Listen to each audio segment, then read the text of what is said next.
أهلا بكم متابعي قناة ملوك الحمام.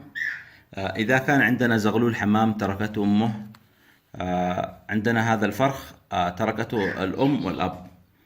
طبعا الأب والأم هجروا العش وتركوا هذا الزغلول في العش. أنا لاحظت أن هذا الزغلول، أن الأب والأم لا يطعموا هذا الزغلول، فضروري في هذه الحالة أن يتدخل المربي وأن يقوم بالعناية بهذا الفرخ حتى لا يموت.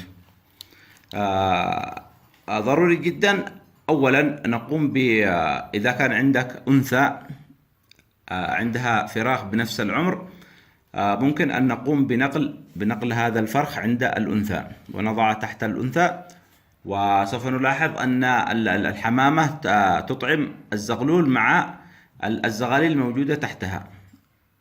ولكن إذا كان ليس لديك أنثى لديها فراخ، فضروري جدا أن يتدخل المربي وأن يقوم بإنقاذ هذا الفرخ.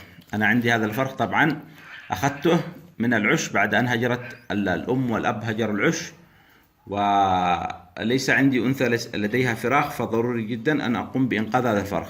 أولا لإنقاذ الفرخ نقوم بتوفير المكان المناسب لهذا الفرخ. طبعا أنا وضعت هذا الفرخ داخل هذه العلبة. لاحظوا أن الفرخ مرتاح، يعني يحس أنه داخل عش.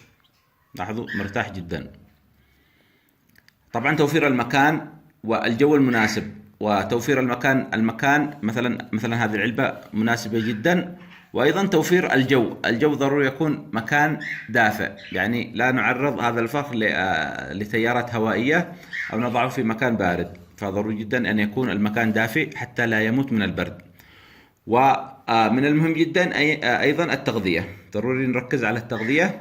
نغذي هذا الزغلول، يعني كلما يشعر بالجوع نقوم بتغذيته. طبعا كيف نعرف أن الفرخ يعني يشعر بالجوع؟ من خلال الحويصلة. لاحظوا الحويصلة إذا كانت فارغة أو شبه فارغة نعرف أن الفرخ يحتاج إلى الأكل.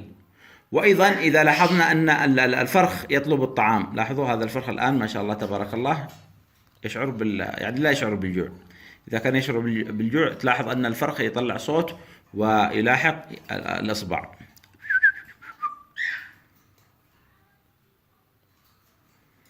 طبعا من خلال الحويصلة ومن خلال تصرفات الفرخ نعرف أن الفرخ جائع، فنقوم بإطعام الفرخ. خلال هذا العمر يجب التركيز على التأكيل اليدوي. يجب أن نأكل الفرخ في هذا العمر طعام رطب، يعني مثلا الحبوب المطحونة نقوم بخلطها مع الماء ونطعم هذا الفرخ، لأن الفرخ في هذا العمر لا يأكل الحبوب.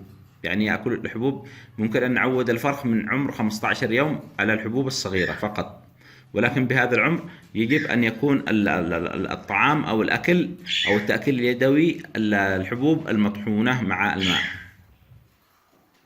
فضروري جدا أن نركز على هذه الحالات التي تحصل، ولترك الأب والأم للفراخ، وضرورة تدخل المربي.